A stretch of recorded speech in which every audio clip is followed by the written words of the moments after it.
Haleluya, shalom jemaat Tuhan dimanapun saudara berada, selamat malam. Hari ini kita akan beribadah, memulai ibadah doa malam. Kita persiapkan hati kita dimanapun saudara berada. Saya ajak, saya undang untuk masuk dalam hadirat Tuhan dan bersuka cita karena Tuhan. Kami mengucap syukur Tuhan Yesus buat malam hari ini.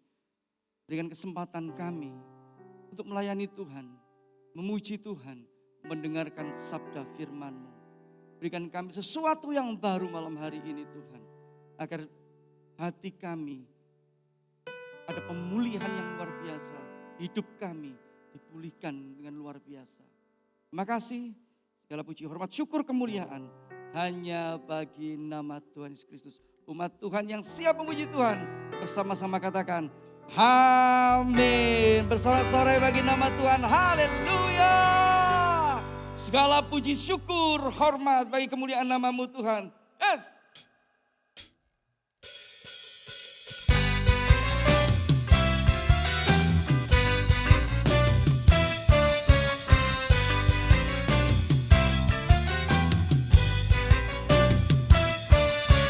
Segala puji syukur hanya bagi-Mu Tuhan, sebab Kau yang layak dipuja.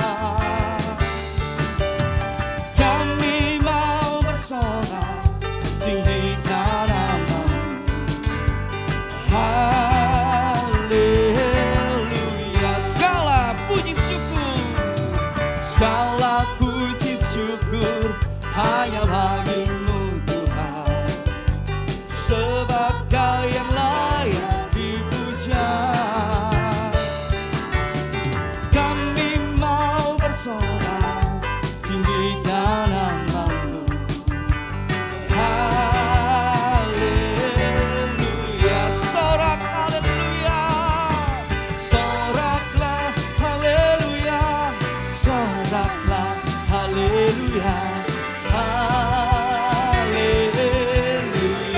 Sorak haleluya. Soraklah haleluya. Soraklah haleluya. Haleluya.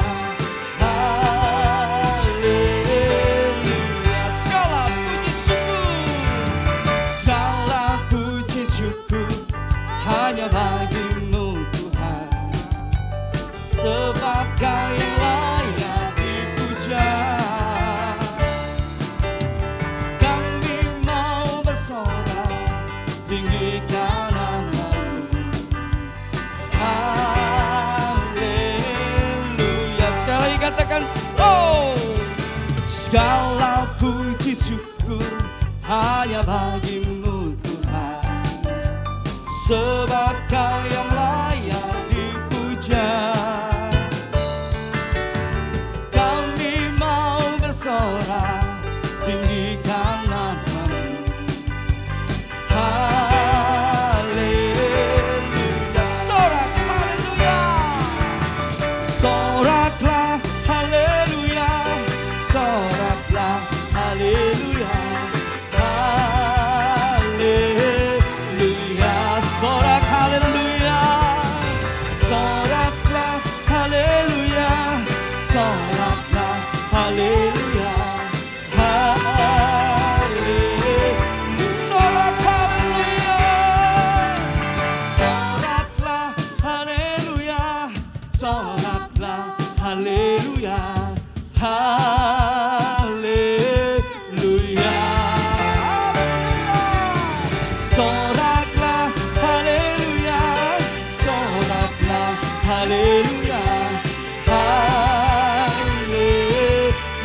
Haleluya. Haleluya. Haleluya.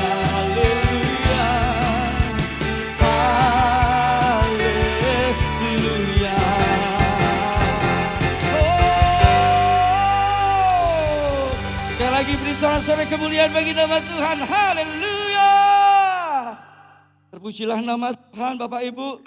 Apapun yang terjadi dalam hidup kita, apapun itu, Allah itu tetap baik. Amin. Yuk disorak-sorai kemuliaan bagi nama Tuhan. Haleluya. Allah itu baik.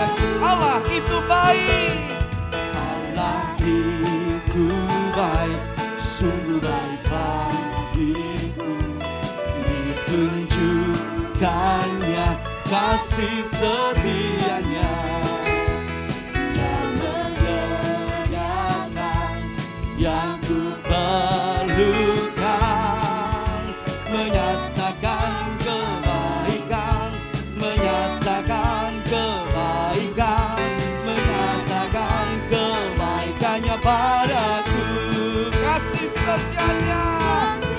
Haleluya, tak pernah berubah, dulu, sekarang, dan selamanya.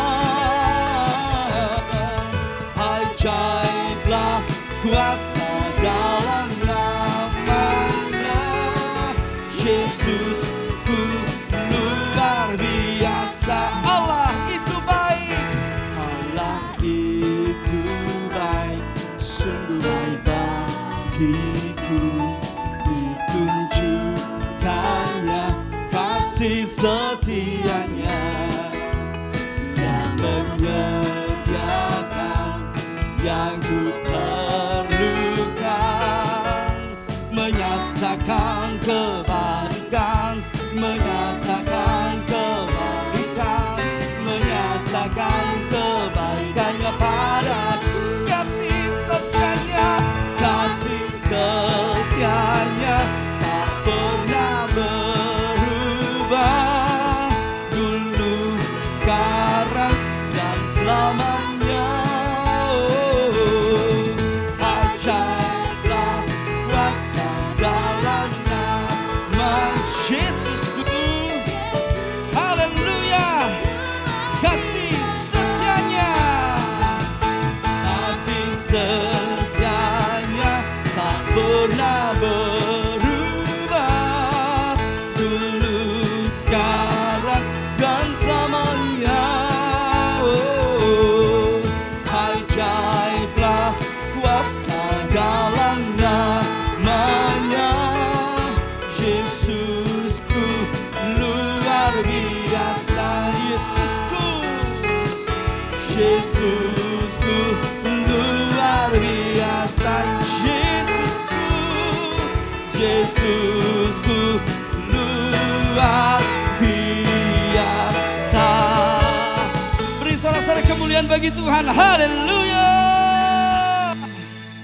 Kami persilakan duduk kembali Bapak Ibu sekalian. Bahwa hidup kita adalah sebuah kemurahan dari Tuhan. Kita ada sampai hari ini karena kebaikan-kebaikan Tuhan.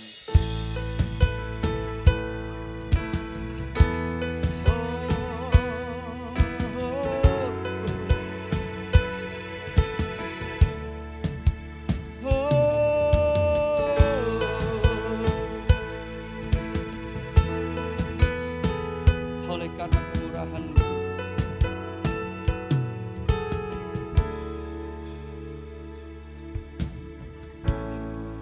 karena kemurahan Tuhan ku ada sampai hari ini. Oleh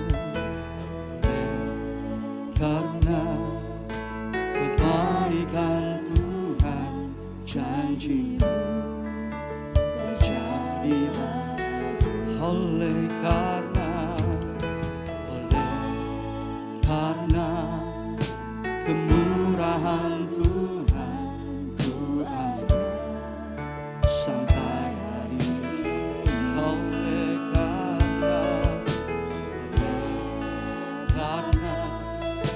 kebaikan Tuhan, janji-Mu terjadilah.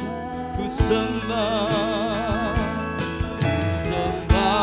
Kau Tuhan, ku mengangkat tanganku, selamanya Kau ajaib bagiku. Ku sembah Kau Tuhan, ku mengangkat wajahku, selamanya Kau hebat bagiku.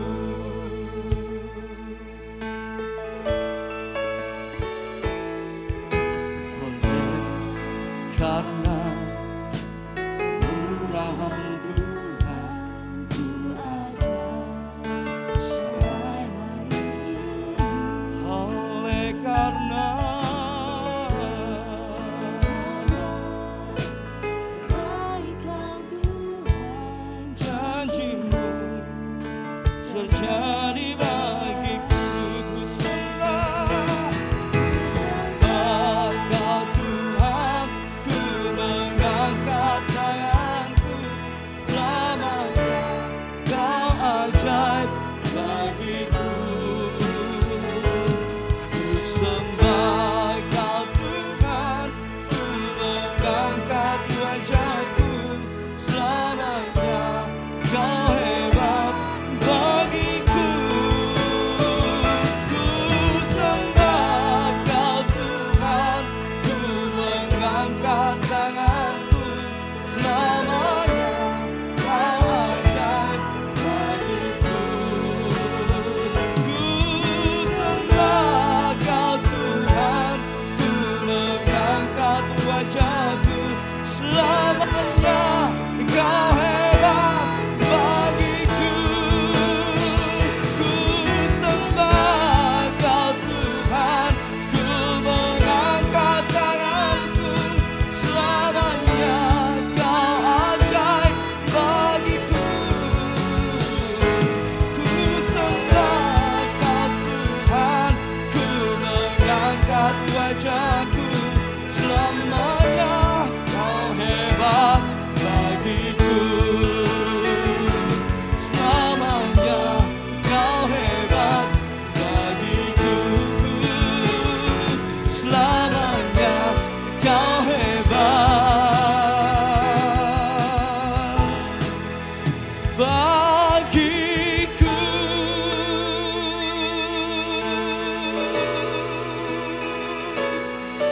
Selamanya Kau hebat, selamanya Kau hebat bagiku.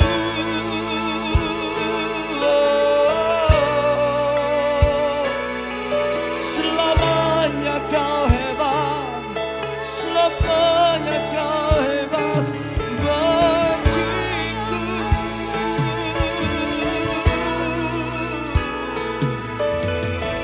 Hanya kemurahan-Mu, hanya kemurahan-Mu Tuhan.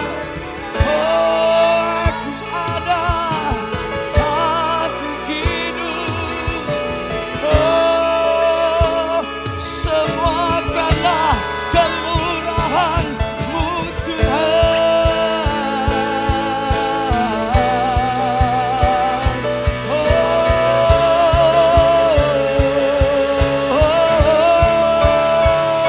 Engkau aku, Engkau Tuhanku, Engkau dahsyat, Engkau dahsyat, Engkau dahsyat Tuhan. Haleluya. Oh, mulialah nama-Mu, mulialah nama-Mu. Haleluya.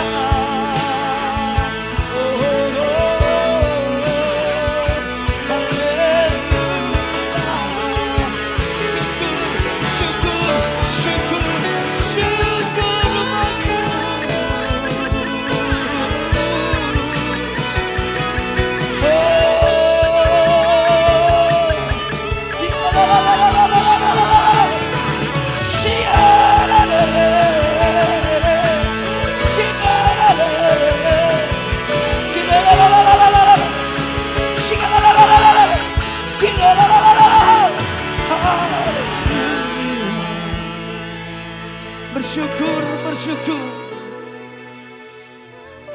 Mari bersyukur karena kemurahan Tuhan. Mari bersyukur karena kebaikan-kebaikan Tuhan. Mari bersyukur karena kita ada di tempat ini. Bersyukur kita masih bersama-sama dengan orang yang kita kasih. Yesus, Yesus. Syukur, syukur. Kasih-Mu besar, kasih-Mu Tuhan. Syukur, syukur, syukur. Bagi-Mu Tuhan, bagi-Mu Allahku yang hidup. Hanya Kau Tuhan, ya hanya Kau Tuhan. Haleluya, haleluya, haleluya. Oh,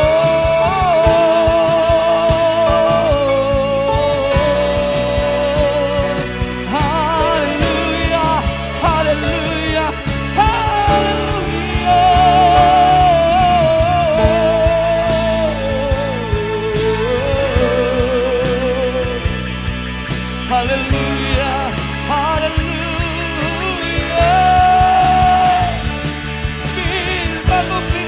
bagi kami Tuhan, bagi kaki kami Tuhan, menerangi setiap jalan-jalan hidup kami.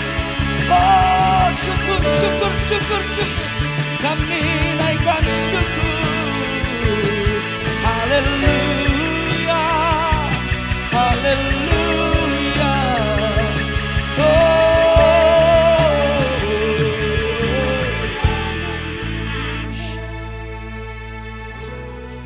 Mari beri waktu buat hati kita. Sekali lagi mengucap syukur ya Tuhan. Apapun keadaan, apapun keadaan kita, ucapkan syukur. Ucapkan syukur. Ucapkan syukur.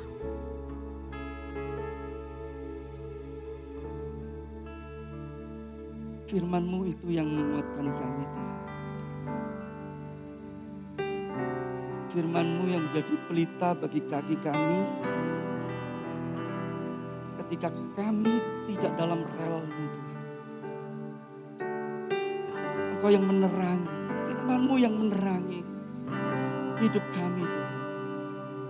Menerangi setiap jalan-jalan kami.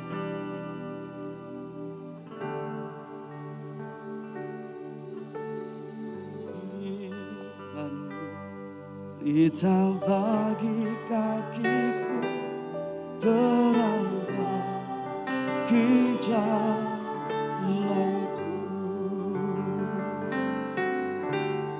Firman-Mu, pelita bagi kakiku, terang bagi jalanku. Firman-Mu, Firman-Mu, pelita bagi kakiku, terang bagi jalan. Firman-Mu, Firman-Mu, pelita bagi kakiku, terang bagi jalan.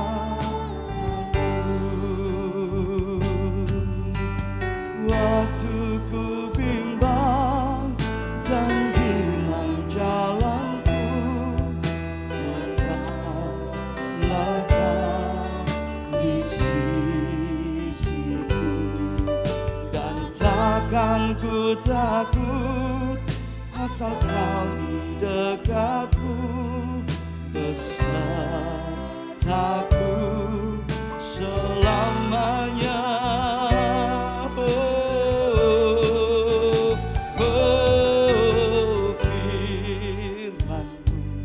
Pelita bagi kakiku, terang bagi jalan. Firman-Mu, Firman-Mu, pelita bagi kakiku, terang bagi jalanku. Waktu ku bimbang dan hilang jalanku, tetaplah Kau di sisiku.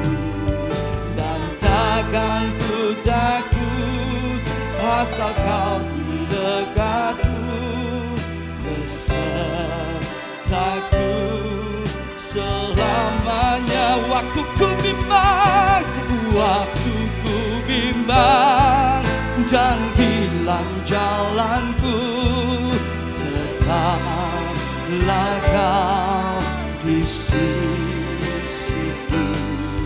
Dan takkan ku takut, asal Kau di dekatku, besertaku selamanya.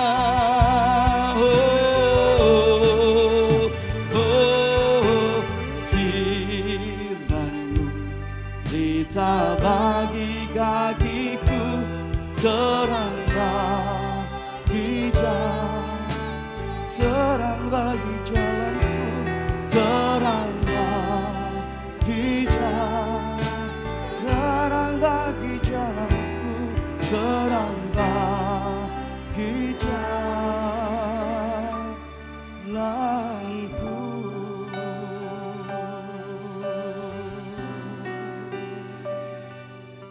Jemaat yang dikasihi Tuhan, sebelum mendengarkan kebenaran firman Tuhan, kita akan memberikan persembahan yang terbaik untuk pekerjaan Tuhan di Gereja Family Blessing.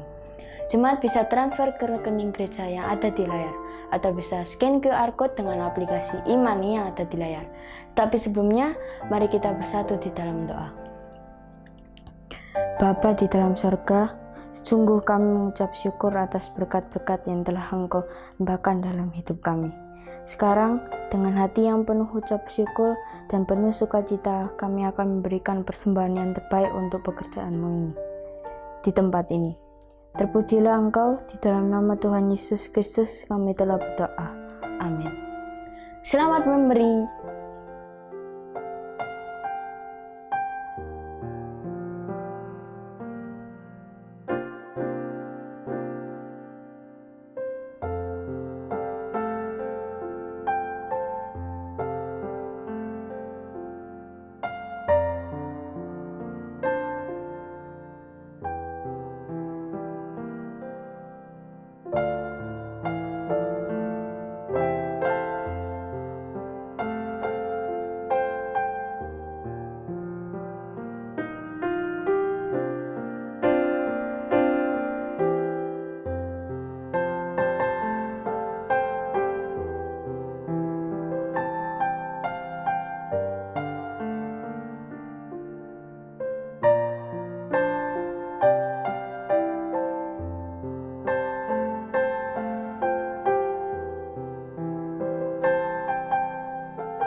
Shalom Bapak Ibu Saudara GBI Family Blessing yang dikasihi Tuhan dan diberkati oleh Tuhan. Kita berjumpa kembali di dalam acara doa malam pada hari ini.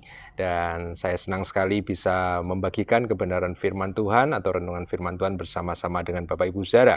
Tapi sebelum kita melangkah lebih jauh di dalam pendalaman atau perenungan firman Tuhan, saya akan mengajak Bapak Ibu Saudara untuk kita berdoa lebih dulu. Mari kita berdoa. Bapa di dalam sorga, kami mengucap syukur buat kasih karunia anugerah kebaikan-Mu yang senantiasa hadir dalam kehidupan kami. Dan malam hari ini kembali kami telah menyembah Engkau dan sebentar kami akan merenungkan sebagian daripada kebenaran firman-Mu. Kami berdoa biarkan Roh Kudus Engkau boleh menuntun setiap kami, mengurapi setiap kami, sehingga mata hati kami boleh terbuka, sehingga kami boleh melihat kebenaran-kebenaran dan memahami kebenaran-kebenaran dalam firman-Mu dan melakukannya dalam kehidupan kami. Terima kasih Bapa, kami mengucap syukur. Di dalam nama Tuhan Yesus kami berdoa. Haleluya.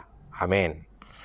Bapak Ibu Saudara yang dikasihi Tuhan, tanpa terasa kita sudah ada di dalam masa pandemi ini kurang lebih 1,5 tahun. Dan saya percaya Bapak Ibu Saudara di tengah-tengah masa pandemi ini penting bagi kita untuk diingatkan bahwa kita gereja Tuhan harus menjadi sebuah gereja atau komunitas yang profetik.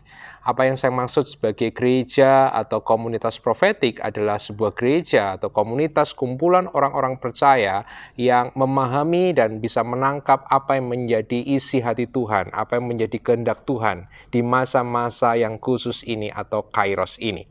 Dan salah satu pesan yang saya sudah sering sekali sampaikan di berbagai macam media dan acara adalah saya percaya bahwa di masa-masa ini Tuhan ingin kita sebagai orang-orang percaya, komunitas profetik, gereja yang profetik untuk kembali kepada hal-hal yang hakiki, hal-hal yang mendasar, hal-hal yang esensial di dalam kehidupan kita.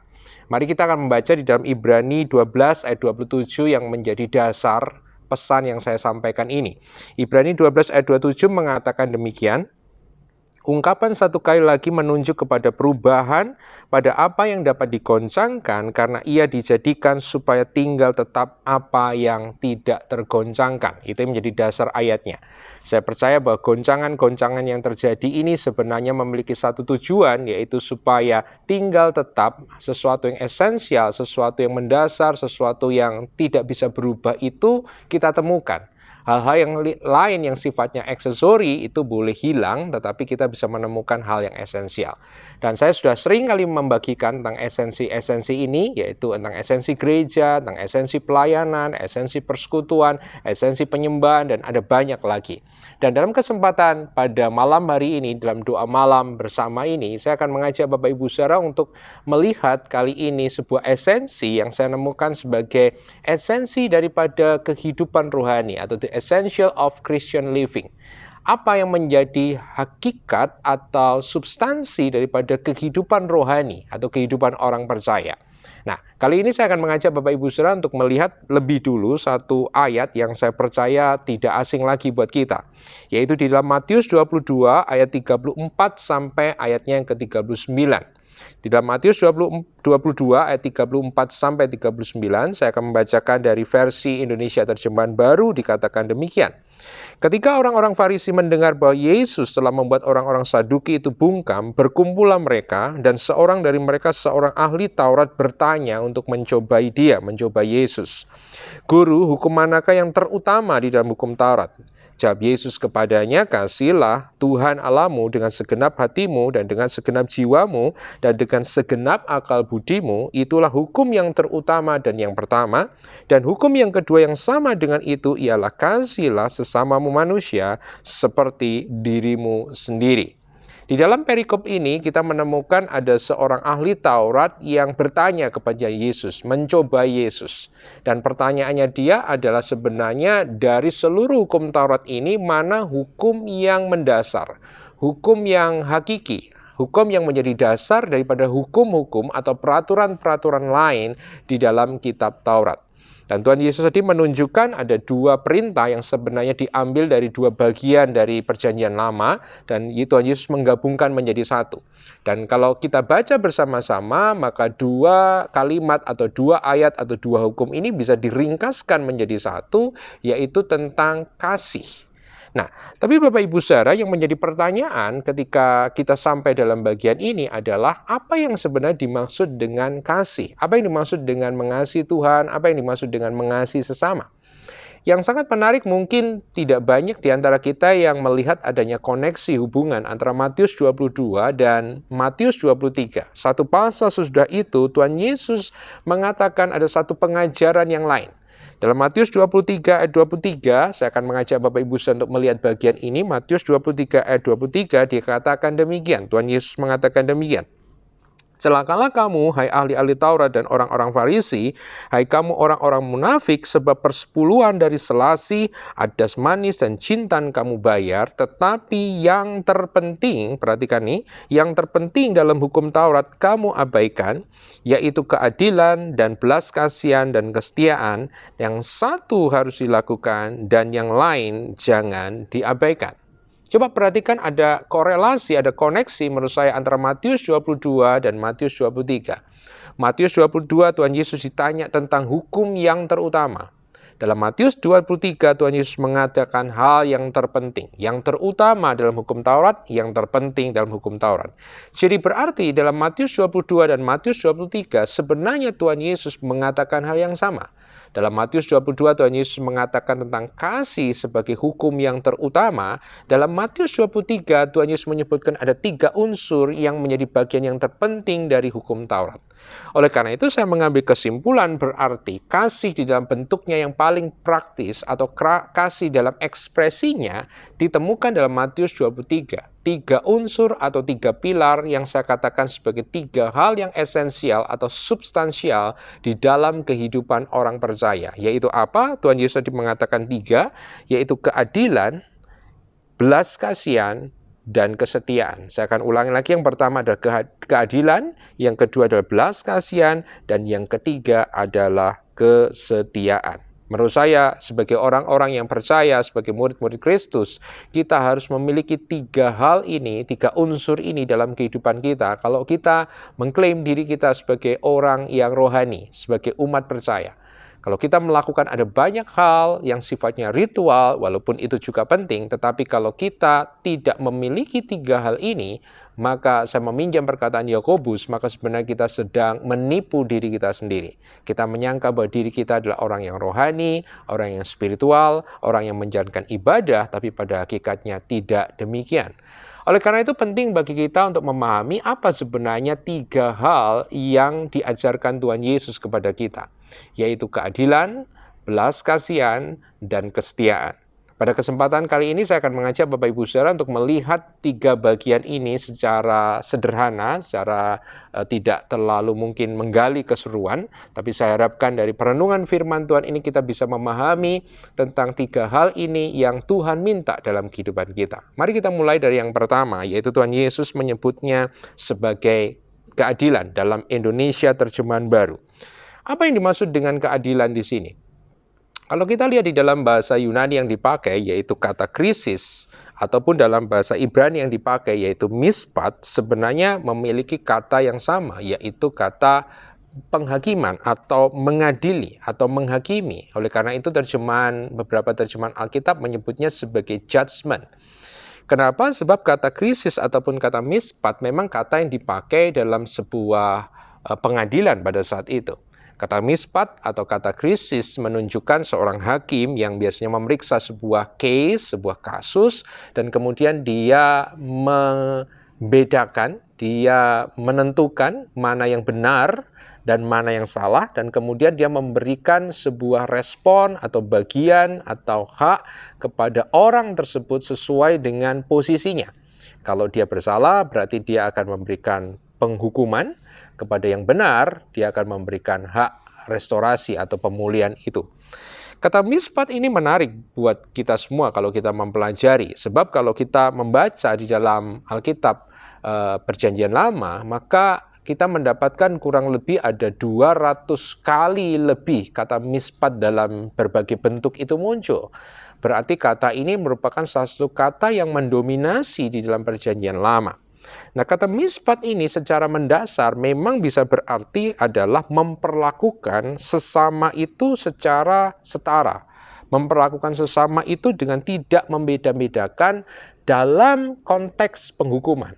Yang artinya kalau pada waktu itu seorang hakim melihat sebuah kasus dan kalau dia lihat ada orang yang kaya atau orang yang berkuasa melakukan kesalahan, maka dia pun harus memberikan penghukuman itu tanpa memandang status, tanpa memandang posisi, tanpa memandang kedudukan. Kalau salah, ya salah. Entah dia orang kaya, entah dia orang miskin, entah dia orang berpengaruh atau tidak, salah ya salah. Itu adalah mispat. Tapi selain itu kata mispat bukan hanya memberikan penghukuman, tetapi juga memberikan sesuatu yang menjadi hak seseorang. Ya, kata mispat itu berarti adalah memberikan kepada sesama apa yang menjadi haknya. Jadi kalau ada nanti kita akan melihat bagian dalam Alkitab kalau ada orang miskin atau ada orang yang dalam sebuah kasus itu terambil haknya, maka seorang hakim akan mengembalikan hak itu kepada orang tersebut, maka itu adalah mispat. Kata mispat di dalam Perjanjian Lama selalu menekankan tentang action atau tindakan, ya, tidak pernah berbicara hal yang lain, tapi selalu berbicara tentang tindakan atau action. Dalam Perjanjian Lama, kembali kalau kita mempelajari bahwa kata mispat selalu digolongkan dengan 4 golongan masyarakat yang ada pada waktu itu, yaitu para janda, yatim piatu, orang asing, dan orang miskin. Ya, yaitu para janda, yatim piatu, orang yatim, orang asing, dan orang miskin. Kenapa? Sebab 4 golongan masyarakat ini pada waktu itu adalah golongan orang-orang yang lemah secara status, lemah secara kekuasaan di dalam society. Sehingga mudah sekali bagi 4 golongan ini untuk diperlakukan tidak adil, untuk dizolimi, untuk diperlakukan semena-mena. Dan kita bisa membaca itu misalnya di dalam Zakaria 7 ayat yang ke-9 sampai dengan ayat yang ke-10. Saya akan membacakan Zakaria 7 ayat 9 sampai dengan ayat ke-10. Beginilah firman Tuhan semesta alam, laksanakanlah hukum. Itu terjemahan ITB kita. Laksanakanlah hukum. Dalam bahasa Ibrani-nya hukum itu adalah mispat. Laksanakanlah mispat yang benar dan tunjukkanlah kesetiaan dan kasih sayang kepada masing-masing. Janganlah menindas janda dan anak yatim, orang asing dan orang miskin, dan jangan merancang kejahatan yang ada dalam hatimu terhadap masing-masing. blessing. Inilah kata mispat, inilah keadilan. Dengan kata yang sederhana, mispat berarti menurut saya adalah memberikan kepada seseorang apa yang menjadi haknya. Ya, memberikan kepada sesama kita apa yang menjadi haknya. Lalu apa aplikasinya dalam kehidupan kita sebagai orang Kristen modern? Menurut saya sangat banyak, atau bisa saya bagi menjadi dua bagian besar. Yang pertama adalah berurusan langsung dengan diri kita sendiri. Jadi ketika kita membaca tentang mispat, maka kita harus melihat apakah kita sudah berlaku adil, apakah kita sudah melakukan mispat ini di dalam relasi-relasi kita. Misalnya kalau Anda seorang businessman Kristen, kalau Anda seorang majikan Kristen, apakah Anda sudah memberikan hak kepada karyawan Anda, kepada majikan Anda? Entah itu berbicara tentang gaji, entah itu berbicara tentang fasilitas, entah itu berbicara tentang apapun yang menjadi haknya. Ataupun mungkin Anda bukan majikan di dalam dunia ekonomi, tetapi Anda menjadi atasan di dalam sebuah institusi. Apakah Anda sudah memperlakukan orang-orang yang ada di bawah naungan Anda itu dengan adil, memberikan hak, ya, memberikan hak yang menjadi hak mereka? Apakah kita sudah memberikan itu? Contoh yang sederhana yang lain mungkin adalah kalau kita berjualan, Bapak Ibu Saudara, seorang customer atau seorang pembeli yang membeli kepada kita memiliki hak, ya. Ketika dia sudah membayarkan sejumlah uang, dia memberikan hak. Nah, apakah kita sebagai orang Kristen ketika menjual sesuatu, kita sudah memberikan hak kepada customer, memberikan hak kepada buyer, memberikan hak kepada orang yang membeli dagangan kita? Ataukah kita kemudian memotong atau kita hanya memberikan sebagian dari hak mereka untuk mendapatkan keuntungan yang lebih besar? Dan menurut Alkitab, itu berarti Anda sedang melanggar mispat. Hal yang kedua yang lain misalnya yang tidak langsung berrelasi dengan diri kita adalah bagaimana kita sebagai gereja, sebagai orang-orang Kristen juga berarti harus terlibat aktif di dalam penegakan keadilan sosial di dalam masyarakat. Kalau Anda memang adalah orang yang berkompetensi di dalam hukum atau di dalam apapun, berarti Anda bisa terlibat di dalam penegakan keadilan sosial yang ada di dalam society, di dalam masyarakat. Ataupun tidak, berarti kita juga memberikan dorongan secara moral ataupun dukungan kepada lembaga-lembaga yang membantu orang-orang yang tertindas ini untuk mendapatkan haknya. Itulah kata mispat.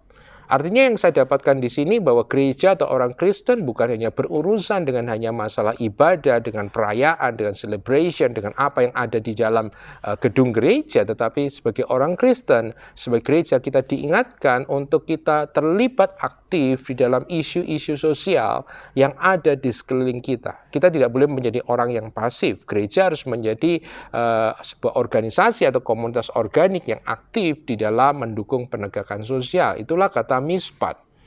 Nah, yang kedua, Bapak Ibu Saudara, kita mendapatkan Tuhan Yesus mengatakan bukan hanya berbicara mispat, tapi Tuhan Yesus juga mengatakan yang kedua yaitu belas kasihan. Kalau keadilan, mispat, atau krisis berbicara tentang memberikan apa yang menjadi hak seseorang.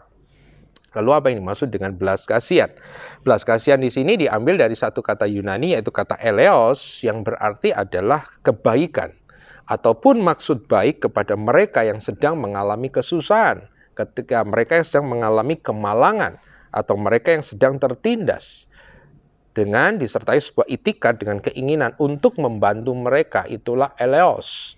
Nah, di dalam bahasa Ibrani ini kita mendapatkan padanan kata yang sangat terkenal, yaitu kata chesed, sebuah kata dalam Ibrani yang memiliki makna yang sangat kaya. Chesed ini sangat sulit sekali diterjemahkan menjadi satu kata tunggal. Oleh karena itu kalau kita membaca dalam Alkitab, chesed ini diterjemahkan berbagai macam. Misalnya diterjemahkan sebagai kebaikan, kemurahan hati, kesetiaan, ataupun juga kata chesed ini dipakai untuk menggambarkan kasih setia yang menggambarkan anugerah Allah yang tidak bersyarat dan juga berbicara tentang belas kasihan Allah kepada umat manusia, kepada umatnya. Itulah chesed. Orang Ibrani biasanya menggambarkan chesed memakai gambaran seorang ibu atau perasaan seorang ibu atau itikat yang ada dalam hati seorang ibu terhadap anaknya. Keinginan untuk memproteksi, untuk melindungi, merawat, kemudian menyerahkan nyawanya bagi anaknya, untuk menjamin anaknya itu dalam kondisi yang baik, membayar harga apapun yang terjadi. Itulah kata chesed. Dan menurut saya kata chesed ini kata yang sangat luar biasa sekali. Yang menjadi pertanyaan adalah kenapa Tuhan Yesus menggabungkan atau menyebutkan kata mispat dan kata chesed ini berdampingan. Karena menurut saya dua hal ini sebenarnya ada saling melengkapi. Kalau kita hanya menekankan kepada mispat saja, penegakan keadilan, Bapak Ibu Saudara, maka bisa berarti bahwa mispat tanpa chesed, keadilan tanpa belas kasihan, bisa menjadi sebuah tindakan keadilan yang dingin. Atau sebuah ketaatan untuk melaksanakan hukum itu tanpa adanya sebuah emosi, tanpa adanya sebuah perasaan, dan bisa jatuh ke dalam sebuah legalistik yang semata-mata, yang berarti supaya hukum itu ditegakkan tanpa ada terlibat adanya emosi atau perasaan di dalam diri kita. Chesed tanpa mispat atau belas kasihan tanpa keadilan menurut saya juga bisa berbahaya.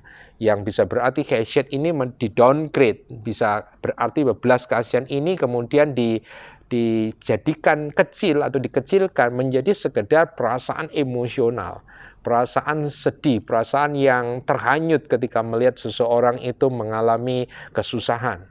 Ataupun semata-mata membantu karena dorongan emosional, ya. Mungkin karena kita melihat sesuatu yang ditayangkan dan tayangan itu begitu luar biasa, mengharu biru, sehingga kemudian kita terdorong untuk melakukan tindakan untuk menolong orang tersebut, tetapi sifatnya adalah sentimental belaka. Sifatnya ada sesuatu yang ya kalau kita tergugah kita melakukan, kalau enggak kita enggak melakukan. Dan buat saya ini bukan chesed yang dimaksudkan oleh Alkitab.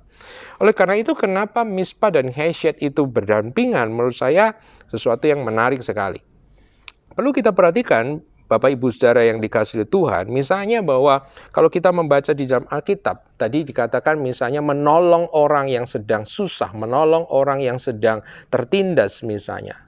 Saya mengambil kata yang lain dalam Alkitab, misalnya memberikan sedekah, misalnya memberikan amal, itu kan juga menolong orang lain, menolong orang yang sedang susah, menolong orang yang sedang tertimpa musibah mungkin. Seringkali kita memandang bahwa itu tindakan sedekah itu hanyalah sebuah tindakan compassion, hanyalah sebuah tindakan belas kasihan. Nah, belas kasihan ini memang kalau kita lihat memang harus bersifat sukarela, ya. Kata eleos atau chesed ini memang harus berarti sukarela. Kata chesed dan kata eleos terutama ditujukan kepada motivasi yang mendorong seseorang untuk melakukan itu, atau itikat yang ada dalam hati seseorang itu untuk melakukan perbuatan itu. Dan sifatnya memang harus sukarela. Sehingga seringkali orang Kristen memandang bahwa yang namanya charity, yang namanya compassion, yang namanya belas kasihan, yang namanya menolong orang lain itu akhirnya terjatuh seperti ini Bapak Ibu Saudara. Ya kalau saya tergerak saya menolong, kalau saya ada keinginan untuk menolong ya saya menolong. Kalau saya ada waktu, ada dana yang lebih, ada tenaga yang lebih, saya menolong. Kalau tidak ya saya tidak menolong, dan kita menganggap itu ada sesuatu yang oke, itu tidak salah. Tapi perhatikan dalam kali ini saya ingin mengajak Bapak Ibu Saudara untuk melihat bahwa mispa dan chesed ini berdampingan, dan bahkan kalau kita melihat salah satu contoh yang sebentar kita akan baca di dalam Alkitab, bahwa misalnya perbuatan memberikan sedekah, menolong orang lain itu bukan hanya compassion, itu bukannya chesed, tapi itu merupakan tindakan kebenaran, tindakan keadilan atau mispa. Misalnya saya akan mengajak Bapak Ibu Saudara membaca dalam Matius 6 ayat yang pertama sampai dengan ayat yang kedua. Matius 6 ayat yang pertama sampai dengan ayat kedua. Perhatikan di dalam Indonesia ITB dikatakan begini. Ingatlah jangan kamu melakukan kewajiban agamamu di hadapan orang supaya dilihat mereka. Karena jika demikian kamu tidak beroleh upah dari Bapamu yang di sorga. Jadi apabila engkau memberi sedekah, ayat kedua, janganlah engkau mencanangkan hal itu seperti yang dilakukan orang-orang munafik di rumah-rumah ibadat dan di lorong-lorong supaya mereka dipuji orang. Aku berkata kepadamu sesungguhnya mereka sudah mendapatkan upahnya. Perhatikan ayat yang kedua dalam ITB kita dikatakan, jadi apabila engkau memberi sedekah. Di dalam teks Yunani yang dipakai menggunakan kata compassion, belas kasihan, yang berarti itu sesuatu yang dilakukan secara sukarela. Nah, yang sangat menarik ada beberapa teks yang saya pelajari dalam bahasa Yunani. Dalam ayat yang pertama, misalnya perhatikan ada kata kewajiban agama. Ternyata beberapa teks juga menggunakan kata compassion. Tetapi beberapa ahli yang sangat terpercaya dalam teks-teks Yunani mengatakan bahwa sebenarnya yang benar itu di dalam ayat yang pertama bukan menggunakan kata compassion atau belas kasihan, tetapi adalah kebenaran atau keadilan yang dalam bahasa Yunani yaitu dikaisune, yang urusan atau berkaitan erat dengan kata mispat di dalam Perjanjian Lama yang sudah kita pelajari tadi. Jadi sangat menarik, yang saya maksudkan adalah apa? Berarti bahwa memberikan sedekah, sesuatu yang sifatnya sukarela ini, di dalam Alkitab dipandang itu adalah mispat, itu adalah tindakan kebenaran. Yang artinya ketika seseorang tidak memberikan sedekah, itu bukan hanya sekedar berbicara bahwa orang itu pelit, orang itu kikir, tidak seperti itu. Tetapi tidak memberi dengan murah hati kepada orang lain, itu dipandang sebagai sebuah tindakan pelanggaran terhadap hukum Allah. Sebuah tindakan yang berarti kita tidak taat atau kita memberontak terhadap Allah. Kita membypass daripada hukum-hukum Tuhan itu sendiri.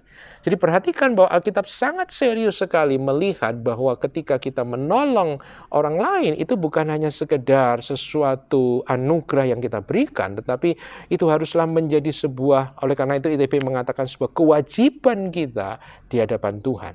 Ketika kita tidak melakukan itu, berarti kita sedang melanggar firman Tuhan. Kita sedang melanggar hukum-hukum Tuhan. Dan ini secara pribadi buat saya menjadi perenungan yang sangat menarik. Bagaimana sebuah tindakan di satu sisi itu bisa berarti harus sukarela, tapi di sisi lain berarti itu adalah sebuah kewajiban. Karena bagi sebagian dari antara kita, kewajiban itu biasanya nggak rela. Rela itu berarti nggak wajib. Tapi Alkitab mengatakan bahwa kewajiban dan kerelaan itu ternyata berjalan bersama-sama dan bisa berjalan bersama-sama. Menurut saya kuncinya terdapat di dalam unsur ketiga yang disebutkan oleh Tuhan Yesus. Yaitu bukan hanya bicara keadilan, bukan hanya bicara tentang belas kasihan, tapi yang ketiga berbicara tentang kesetiaan. Apa yang dimaksud dengan kesetiaan di sini? Kesetiaan di sini kalau kita baca di dalam kata Yunani yang dipakai yaitu kata pistis yang seringkali diterjemahkan sebagai iman. Jadi yang dimaksud kesetiaan di sini bukan kesetiaan kepada sesama, kesetiaan kepada pasangan kita, bukan seperti itu. Tetapi kesetiaan ini lebih ditujukan kepada kesetiaan kepada Tuhan atau iman kepada Tuhan.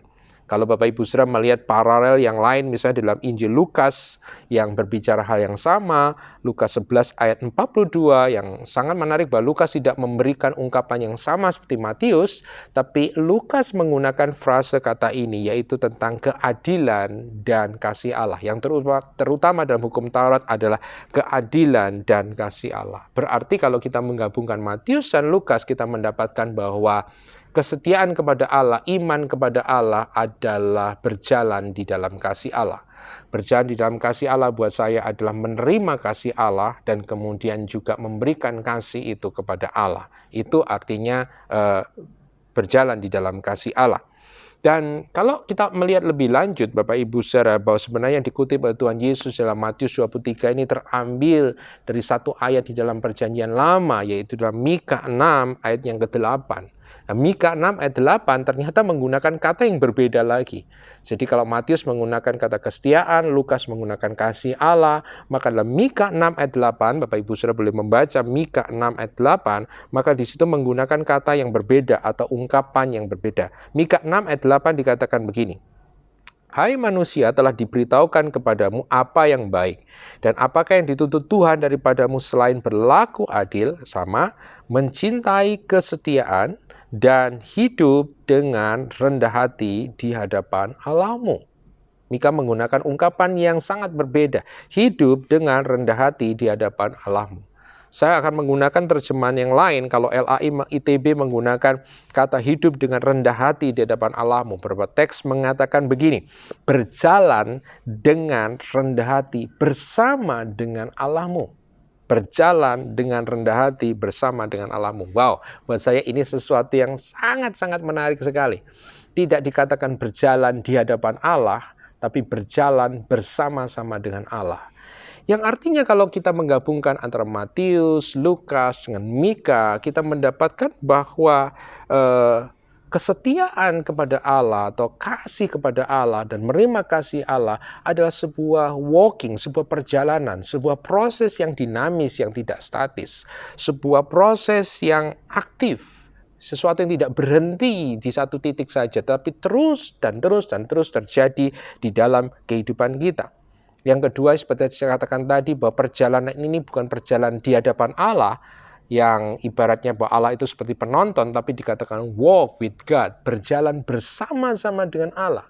Ya, di mana Allah terlibat bersama-sama dengan kita terlibat bersama-sama dengan Allah, kita sebagai rekan bersama-sama melakukan sebuah perjalanan itu. Oleh karena itu di dalam bahasa Indonesia sehari-hari, terjemahan yang digunakan menurut saya sangat indah sekali. Dalam Mika 6 ayat 8 dikatakan begini, tidak, Tuhan telah menyatakan kepada kita apa yang baik. Yang dituntutnya dari kita ialah supaya kita berlaku adil, selalu mengamalkan cinta kasih, dan dengan rendah hati hidup bersatu dengan Allah kita. Itu terjemahan bahasa Indonesia sehari-hari. Hidup bersatu dengan Allah kita. Jadi buat saya ini adalah kunci. Saat kita bisa bersatu dengan Allah, saat kita bisa berjalan bersama-sama dengan Allah sebagai partner, sebagai rekan, kita akan mulai belajar apa yang disukai oleh Allah dan apa yang tidak disukai oleh Allah. Dan di dalam relasi kita yang semakin mendalam, saya percaya kita akan belajar menyukai apa yang disukai Tuhan dan tidak menyukai apa yang tidak disukai Tuhan. Sama seperti suami istri yang ada dalam sebuah pernikahan, dalam proses perjalanan mereka terus belajar tentang apa yang disukai dan apa yang tidak disukai.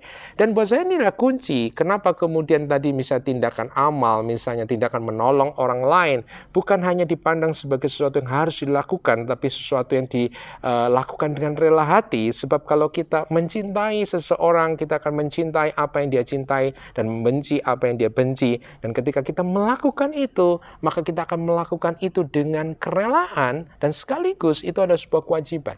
Ilustrasi sederhana adalah seorang ibu yang menyiapkan sarapan, menyiapkan makan bagi keluarganya, bagi suaminya, dan bagi anak-anaknya. Kalau saya bertanya, ketika seorang ibu atau seorang istri mempersiapkan sarapan atau makanan bagi keluarganya, apakah itu kewajiban?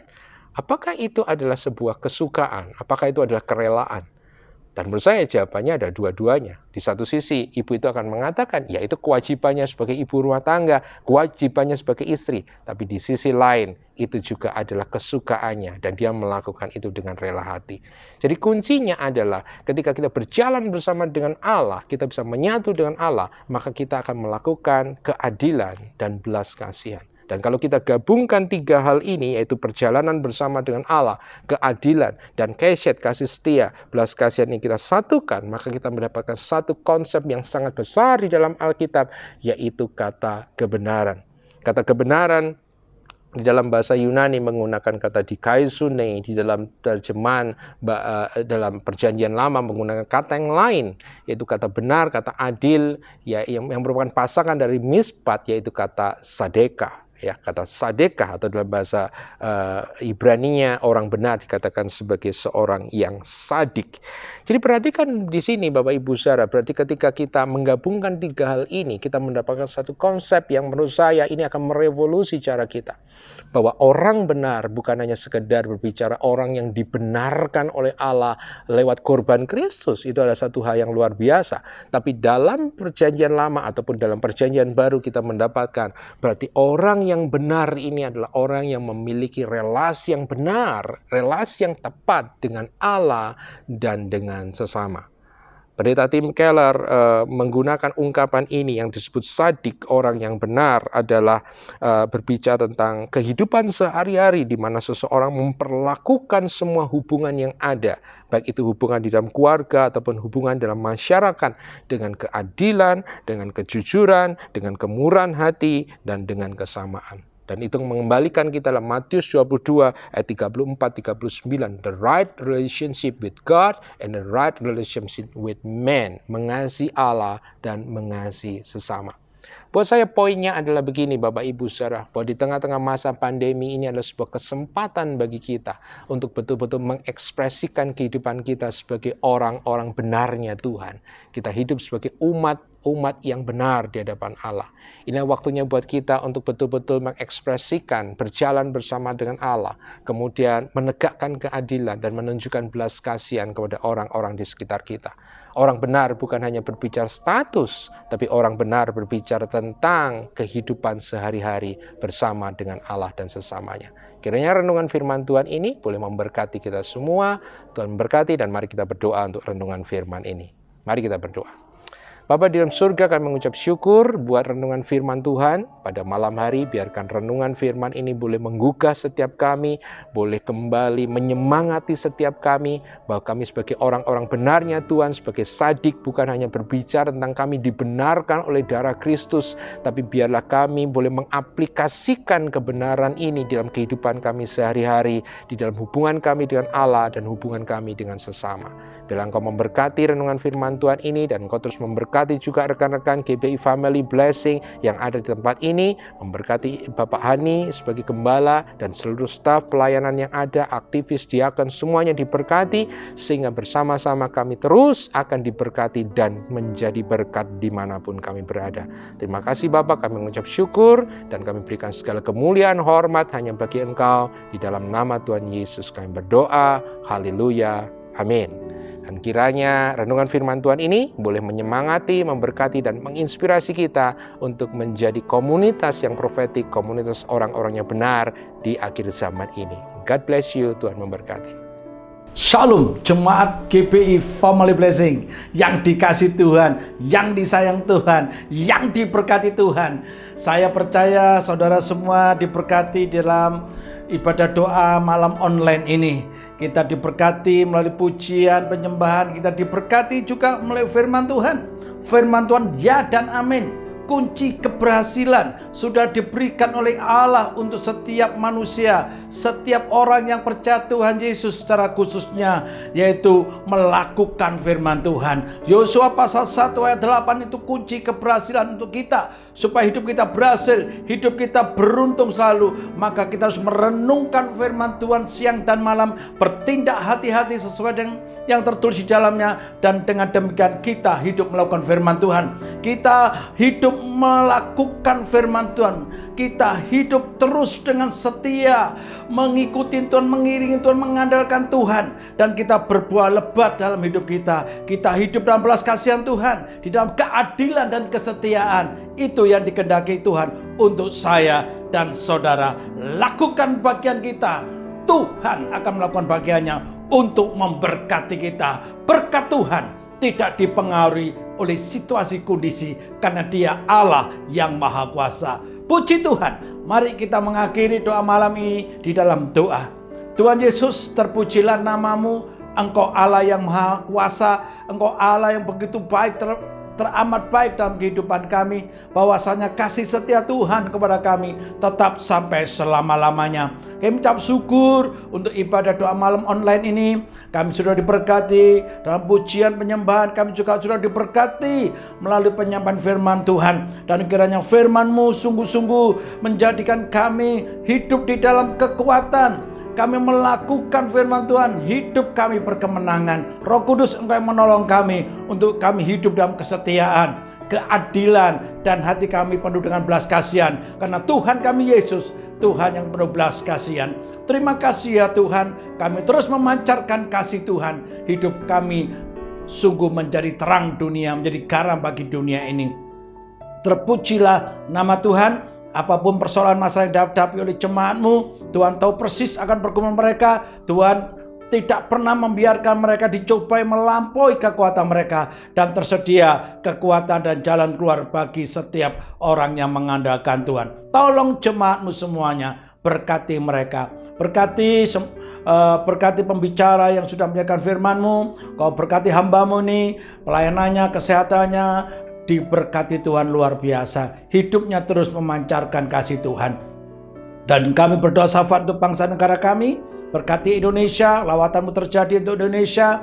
Penuhi Indonesia dengan hujan pertobatan keselamatan. Indonesia dilawat Tuhan. Indonesia penuh kemuliaan-Mu. Terima kasih untuk kondisi pandemi COVID-19 yang terus berkurang, terus menurun. Dan Indonesia boleh menjadi level 1 setiap wilayah. Tuhan tolong. Terima kasih, kami bersyukur Tuhan, biarlah kondisi pandemi COVID-19 sungguh terus teratasi, terkendali di Indonesia ini. Dan ekonomi Indonesia boleh mengalami pertumbuhan. Semua usaha daripada anak-anak Tuhan dipulihkan Tuhan luar biasa. Terima kasih, berkati pemerintahan kami, berkati presiden kami Pak Jokowi, wali kota kami Pak Erik, gubernur kami Bu Kivi Faton, berkati mereka dan menyertai membuat mereka berhasil, melindungi mereka daripada yang jahat, selalu diberikan kesehatan. Mereka sehat, keluarganya juga dalam perlindungan Tuhan. Terima kasih, terpujilah nama Tuhan. Semua gereja Tuhan diberkati dan menjadi berkat. Terpujilah nama Tuhan. Mari angkat kedua tanganmu, jemaat yang dikasihi Tuhan, dan dengan iman terimalah berkat Tuhan. Tuhan memberkati engkau dan melindungi engkau. Tuhan menyinari engkau dengan wajahnya dan memberi engkau kasih karunia. Tuhan menghadapkan wajahnya kepadamu dan memberi engkau damai sejahtera. Berkat ini kau terima di dalam nama Bapa, Putra, dan Roh Kudus, yaitu di dalam nama Tuhan Yesus saat ini dan sampai selama-lamanya. Yang percaya dikasih dan diberkati Tuhan katakan sama-sama amin. Tuhan memberkati.